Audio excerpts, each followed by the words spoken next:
Dr. Brown, good morning. Hello, how are you? Nice to meet you. And you, likewise. You're located in England, right? Scotland, actually. So Oh, yeah, the UK, but Scotland.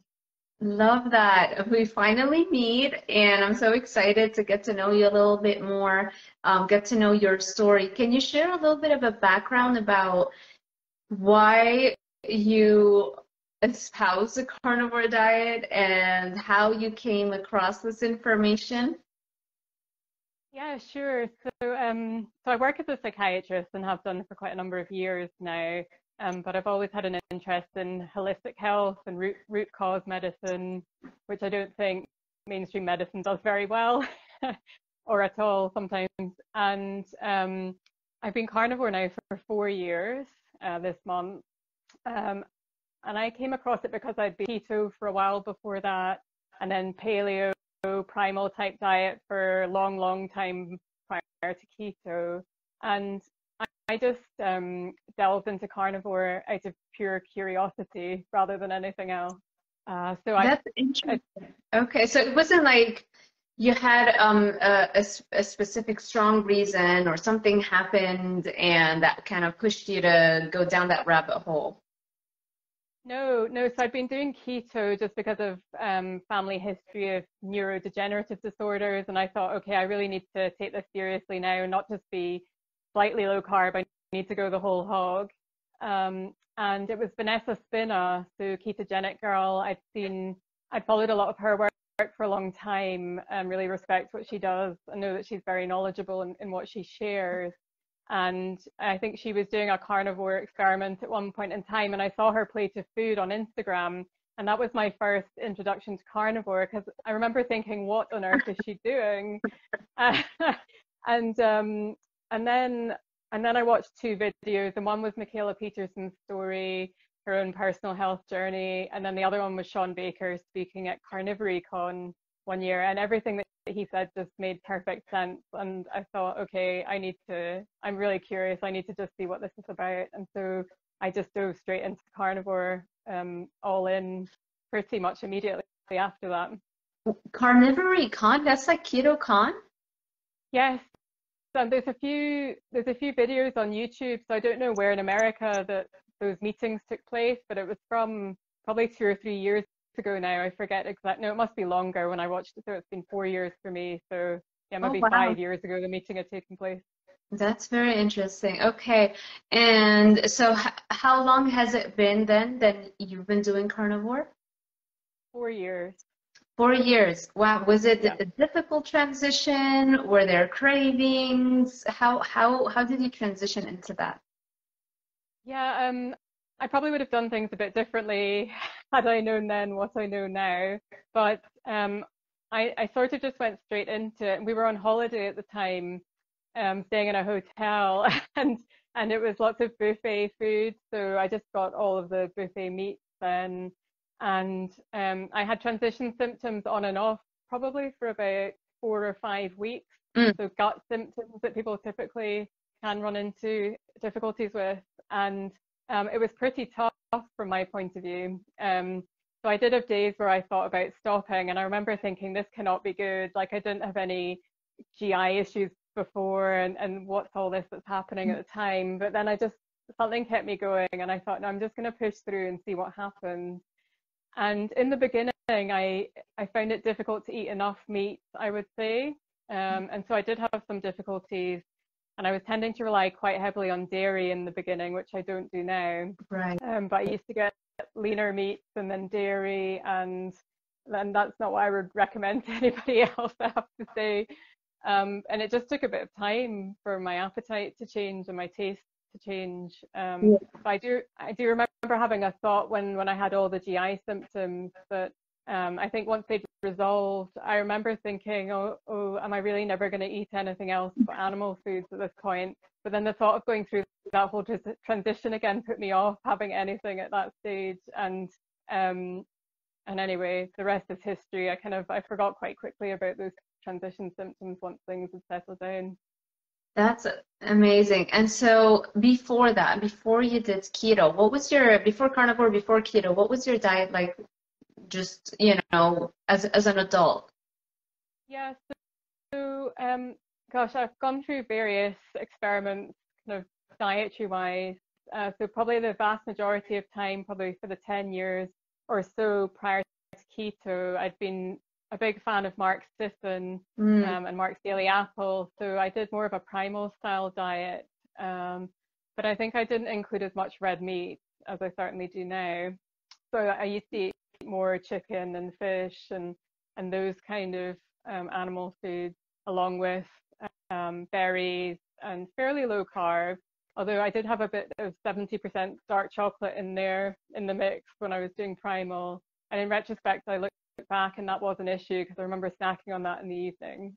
And You remember what? something I remember snacking on that 70% chocolate in the evenings. Yeah. And actually, it's been carnivore that's been very highlighting to me in terms of food addiction, or specifically sugar addiction in my case. So Right. I didn't really realize the full extent of my sugar addiction even when I was keto until I went carnivore. When you were keto, how were you still consuming the sweet stuff? Yeah, I do remember making keto dessert, so keto cheesecakes were something that I made a fair bit of, but not all the time. I used to do things like chia puddings, and I used to make keto bread, so food substitutes when I was Right, keto. Yeah, definitely. right. And um, so it's been 4 years on a carnivore diet. What are some of the changes or anything that was unexpected that that happened with your health, or just in general? Like what are some of the changes, hopefully benefits, that a carnivore diet has brought into your life? Oh gosh, so there've been quite a few. So probably the biggest one is the food freedom and just being completely free of any cravings for foods or any compulsions around food. Yeah. The clarity it has given me in terms of my satiety signals, the ability to fast for much longer if I want to do that.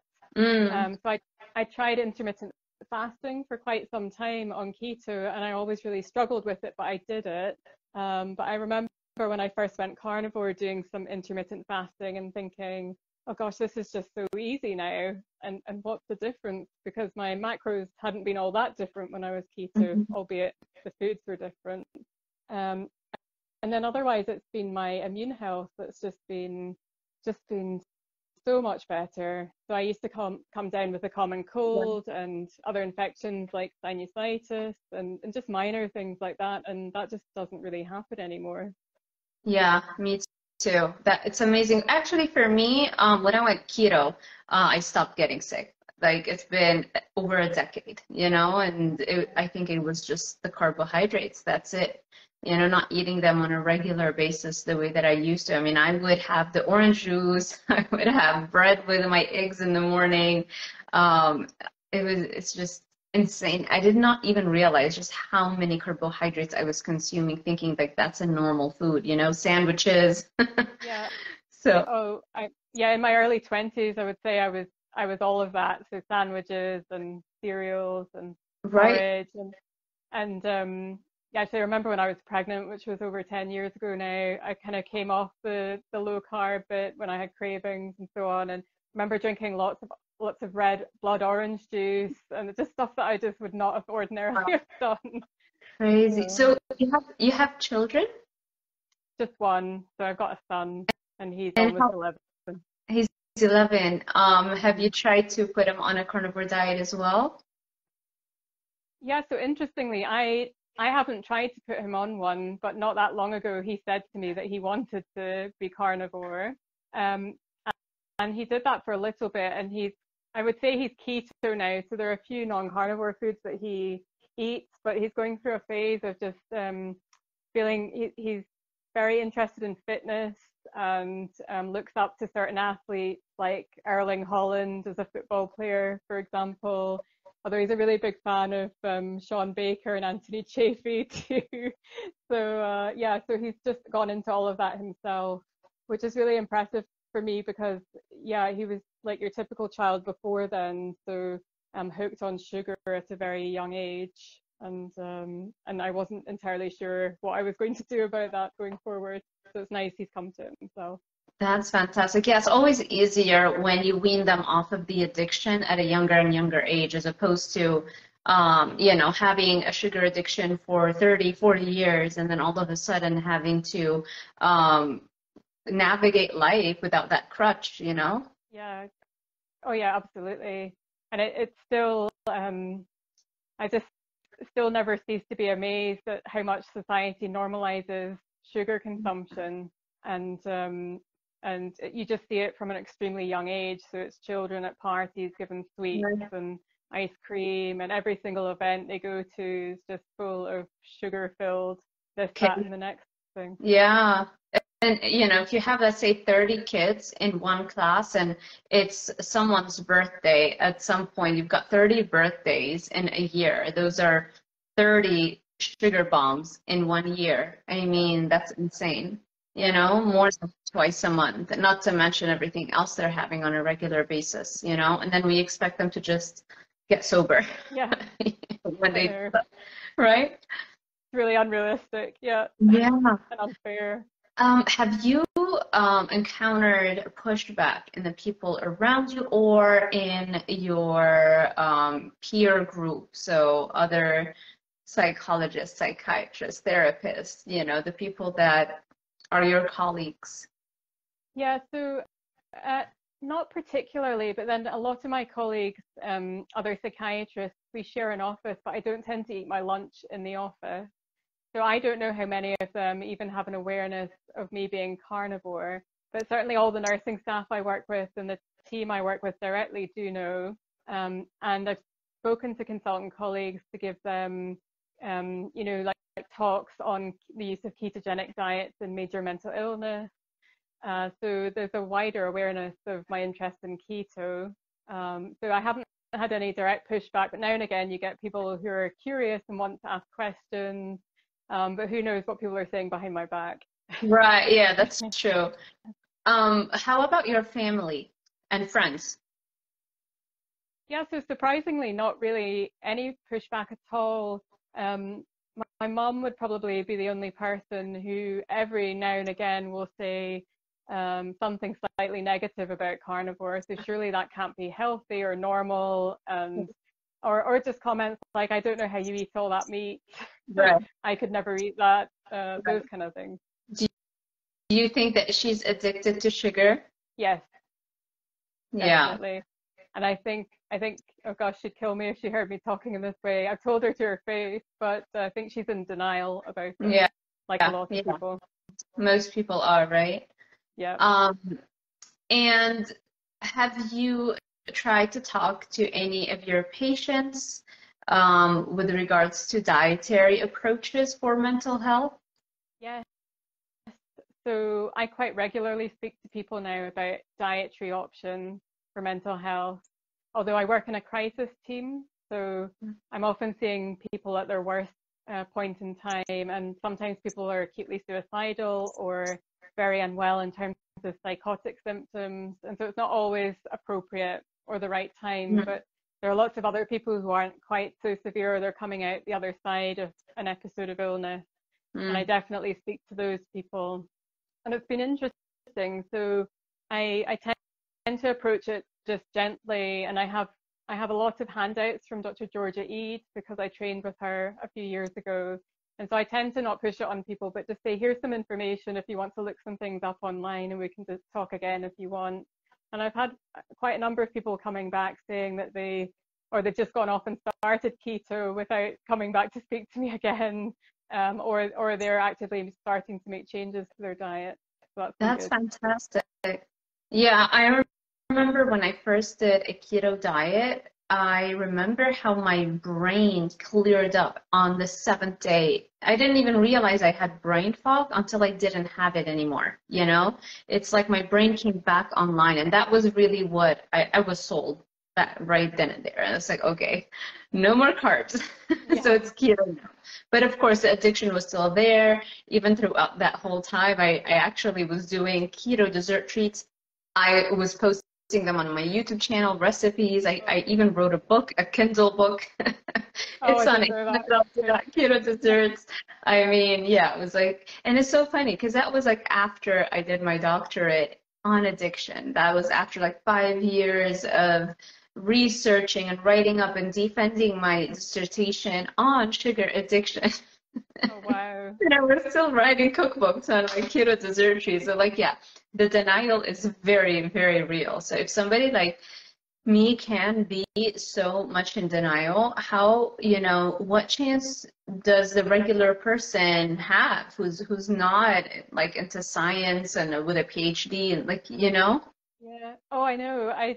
Gosh, that really rings kind of true with me because obviously I did keto desserts when I was keto, but there were some other foods that were compulsive, like nut butter was one, and sometimes 90% chocolate. So Yeah. that obviously still has a little bit of sugar in it. But I remember probably 20 odd years ago trying to do Atkins when I was in my early 20s and just always falling off the wagon. And I think in retrospect, it was because of the Atkins bars and the Atkins chocolate and those kind of sweetened treats that you could get. And in the end, I just couldn't get over my cravings. And I spent the following 15, 20 years thinking that I was an emotional eater and read every single book that there is out there about emotional eating and tried intuitive eating and all sorts of different approaches. It maybe helped a little bit for some time, but it wasn't until I went properly carnivore that in retrospect, it was like a light bulb went off and I realized actually my eating was nothing to do with emotions. It was all based on physical cravings that I was having. And that was very clear for me. Yeah. Yeah. Yeah.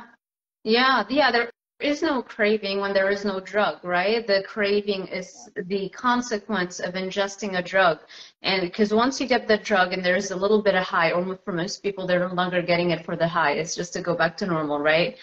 So they take the drug, and then right after the normalization of mood for a short period of time, you enter the withdrawal stage. And then in the withdrawal stage, you have all of the symptoms like cravings, like depression, like anxiety, obsessive thinking of getting your other head, or trying to kind of normalize why it's okay to have a little bit.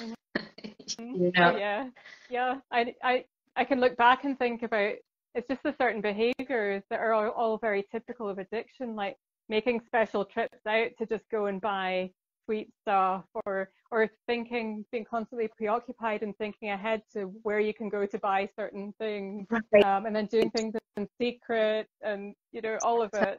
Tell me about it. Yeah. And the whole recipes too, I feel the whole industry that is constantly like publishing books, and the people who are constantly trying to look for new recipes, like all of that is addiction. Because if you really want to not eat anything addictive, then it's literally just a piece of steak or a salmon or a chicken that's grilled, and that's the end of that. The moment you start doing combinations and processing foods, all of a sudden, the whole reason you're doing that is to get some more dopamine activation in your brain. It's basically addiction, Yeah, yeah, absolutely. And then carbs give you a bit of a serotonin hit as well. So sometimes people just get into a vicious cycle, trying to reinforce that to feel good. Yeah. Yeah. Do you miss the chocolate, or do you miss any of the snacks that you used to, like the Atkins bars that are everywhere, or the keto desserts, or anything like that? No, not at all. Like I don't get any desire. I don't have any desire whatsoever for non-carnivore foods anymore. That's Um, amazing. How mhm. about exercise? Do you add exercise and or fasting to your carnivore lifestyle? Yeah, so with fasting, I've actually recently given up fasting because I got into what I think in retrospect was a bad habit of fasting until lunchtime every day. And I think from a hormonal point of view, it was just a bit too stressful for me. So, and a circadian health point of view as well. So I've gone back to having breakfast and making sure I do, and having either 2 or 3 meals in a day. I think fasting's wonderful, and it's not to say, like, some days I will fast maybe from lunchtime to the following morning, and I think that's generally a bit better than skipping breakfast, especially if you end up having coffee as well in the morning. And then exercise, I've done various things over the years. I'm primarily using an X3 bar, and I've been doing that for, I don't know, last year, 18 months. And then I do some other things like rebounding on a trampoline or a bit of rowing, but it just depends what I feel like doing. Yeah. I'm not all that regimented, but I always wanted to do my X3 bar. So that's fantastic. What would you say we can do as a community, or in your field, in order to help all of these people with mental health that have no idea that it starts in their gut? They have no idea that the diet plays such an important role with their mental health. What would you say is like the first step that we can all do? I think it's about increasing awareness, so educating people and just getting the message out there. There is research ongoing. I've had some involvement in a local research study looking at ketogenic diets in bipolar disorder. So once these sorts of studies start to get published, I think that will be really positive for the field. Yeah. But I think it all starts with education and trying to reverse the decades of propaganda and poor information that we've had really about diet. So you're in Scotland. What are the dietary official guidelines in Scotland right now? Oh gosh, I don't actually know if I could tell you, because I have so little respect for them that I haven't even bothered to look for quite a long time. But it will be your standard whole grain, carb heavy, low fat, especially low saturated fat, not much red meat, everything. Even schools now, they're veering towards vegan food or vegetarian in schools. Wow. So the town I live in, this has made me so angry in the last 6 months, but the council of Edinburgh decided, and I don't know if it started yet because my son doesn't take school meals and won't ever, but they decided that all schools were going to have to be vegetarian going forward, the meals that are served. I mean, it's just absolutely outrageous and that is disgraceful in my opinion. Yeah. Yeah, it's insane. Somebody is saying, let's see, Mr. Cauliflower says, I've just started doing keto for my OCD after reading Rachel's books. So that's your book. I didn't know you had a book on that. Oh, yeah. So, I published last year a book called Metabolic Madness, and it was all about the connections between diet and mental health, and the research evidence base, just to summarize it really for people. That is awesome. And are you still in communication with Dr. Georgia Eid? Yes. So I saw her, she was speaking at the Public Health Collaborative meeting in England a couple of months ago. So she spoke at that. It was really nice to meet her finally in person. But yes, we're all on an email group, so we're in quite regular contact. Yeah, I remember watching a lot of her presentations. A while back, like a few years ago. I mean, I don't know. I watched so many things, there's no way I can remember exactly when, but I do remember watching a lot of her presentations and reading a lot of her articles on those topics. And it was just, it was such an eye-opening moment to see what a huge difference a carnivore diet, not just keto, like specifically a carnivore diet, can have on mental health, on things like anxiety, eliminating brain fog, ADHD, schizophrenia, all those things.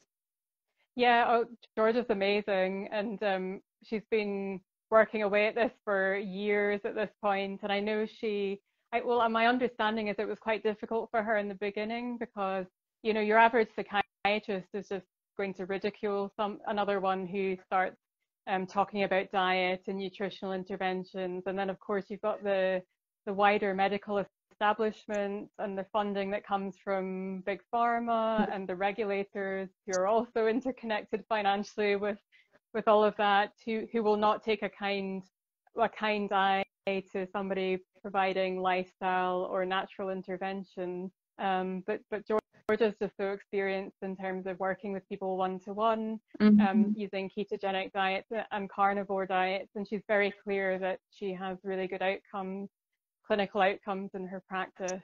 So it's really nice that she's training lots of interested parties to try to spread this message in our community. Do you know if she's involved in research, in trying to like publish all of these cases? Yes, so she was involved in a French study that published last year, and it was a doctor, I think it was Paul Danan, the surname was Dr. Danan anyway, and it didn't originally start out to be a study, but there was this psychiatrist in France who knew his patients really, really well, and he decided to try a ketogenic diet with a cohort of his patients, and he admitted them to hospital. And then I know that Georgia worked with him and was in discussions and said to him that this would be a really good thing to publish as a study.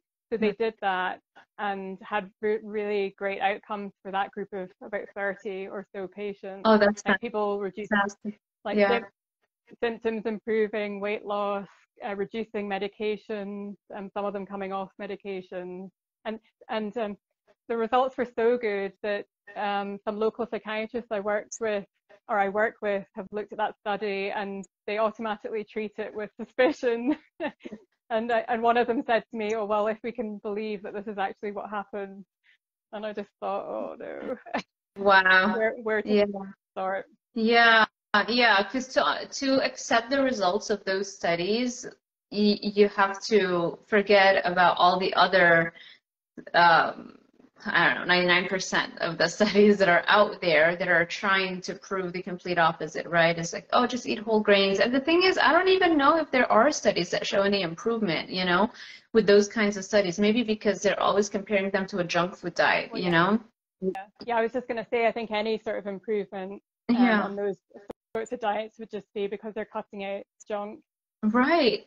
Right. And it's just nobody is bothering to actually get somebody who's eating a relatively healthy diet, whole grains or whatever, like their idea of what a healthy diet is, and then put them on a carnivore diet and see the improvements, see the mental clearing, the mood changes, anxiety, sleep habits. It's just so new. And more than that, it's like you have to go against the grain, you have to it's like taboo to even suggest this hypothesis, let alone have a team work on a study, you know what I mean? I know, and I think that comes down to funding, because it's there's research going on now, or starting now, because of a philanthropic family in America who have a family member who had major mental illness, who improved on a ketogenic diet. But if it was not for them, there's no drug company that's going to fund this sort of research. There's nobody else out there really all that interested or motivated, because, well, exactly, there wouldn't be anything in it for them. Exactly. Yeah. It's kind of like how we used to use the ketogenic diet for epilepsy patients, and then the moment the anti-seizure drugs came on the market, it was like, okay, well, we have a pill. Why follow this quote unquote extreme diet? Let's just put them on the pill. And, it's same thing with diabetes medications. When they hit the market, we all of a sudden forgot about, removing the carbohydrates as a treatment for diabetes. So yeah, there's zero incentive, and there's a lot of motivation to attack anything that would compete with the drug, So it's like a double whammy. I think one of my biggest pet hates is coming across people, so patients with type 2 diabetes who are on multiple medications, and invariably I'm yet to meet one who said that they knew about this, but when I say to them, did anyone say to you that your diabetes can be reversible? The automatic response is just a look of surprise and confusion, and nobody's out there giving this information. Well, not nobody. So Dr. David Unwin is a doctor in England who's doing great work and has been for many years trying to promote this, and he has published some excellent studies showing reversal of type 2 diabetes and significant symptom improvement and glucose control, but there's just so much resistance. Otherwise, diabetic clinics aren't looking at this. This is a general practitioner in England who's pioneering some of this work. It's just mind-blowing that diabetes educators and diabetes practitioners, I mean, that's what they spend all their time learning about. How can they not come across the work of Dr. Unwin, who you're talking about, or Virta Health, for example, here in the United States, you know? They have tons of studies that have been published that show reversal of diabetes. There is a Harvard study on carnivore diets showing the reversal of diabetes. It's like, wouldn't that be the common sense thing to start before you put them on drugs? You know, wouldn't it make sense to just remove the one nutrient, and I would say that in quotation marks, that, you know, a person with diabetes literally cannot handle? It's like you give them the carbohydrate and then you give them the drug to manage the carbohydrates that they can't manage. It's just so backwards. And it's like following the herd, you know? It's like, you know, if that's what the herd is saying, let me just say, you know, just follow what everybody else is saying. Let me not think for myself or speak out, even if I think that there's something wrong with this, because I don't want to draw attention, you know, to myself, or, you know, it requires courage to go against the grain. That's the thing. Yeah, absolutely. And I think one of the biggest problems is that in conventional medicine, we are not trained to look for root cause of illness. So we're only trained to make a diagnosis and prescribe a pill or prescribe a physical treatment of some sort. And then if someone has side effects, it's another medication to counteract those side effects. And that's just the way the education system has been, and unfortunately for many years now. And again, there's a pharma influence and all of that, because how can there not be? Exactly. Like, for example, if you look at just the nutrition field here, you've got food companies like Coca-Cola spending 11 times more money to fund basic nutritional research than our government or the NIH. 11 times more, you know, they're not doing it for charity. And then you have the Academy of Nutrition and Dietetics, who is kind of like the largest organizing body of dietitians here in the United States. They work hand in hand with the food companies. A lot of those, the presidents, vice presidents, and, you know, all of the people in the higher ups in the academy, they sit on the boards of those food companies. You know, it's like they're one and the same. Not only that, they invest in those food companies. Can you believe that? The Academy of Nutrition and Dietetics invests in companies, including Coca-Cola. What is it? Yeah, That's everything. Yeah. It's all about money, all about profit, and always has been. My example from the UK is that the regulator of doctors here, so the General Medical Council, as a doctor, I have to pay annual fees, so hundreds of pounds every year for them to regulate me. And there's a whole appraisal process you have to go through. But the GMC, so this regulator, they invest a lot of our money in McDonald's and fast food companies. Wow. That's been, I think, a Freedom of Information request uncovered that in the last year or so. So there's been some coverage of that here, but and pharmaceutical investments as well. So how can they possibly be impartial? Wow, exactly, impossible. Wow. Well, Dr. Brown, this has been so amazing. I love to talk to like-minded people, especially with a background like yours. You're definitely few and far in between. We're still the minority. So thank you for everything that you're doing, and just keep sharing the truth. And before I let you go, can you share a little bit about where people can find you? I'm going to save this and post it on my YouTube channel. So I'm going to make sure I put the links, your Instagram and your website and things like that in the description box below. But if you want to share a little bit where people can find you, if they want to reach out and work with you, where the book is, all that good stuff. Sure, yeah. So I'm on Instagram as Carnivore Shrink. So I post a fair bit on Instagram. I don't really go on any other social media channels particularly.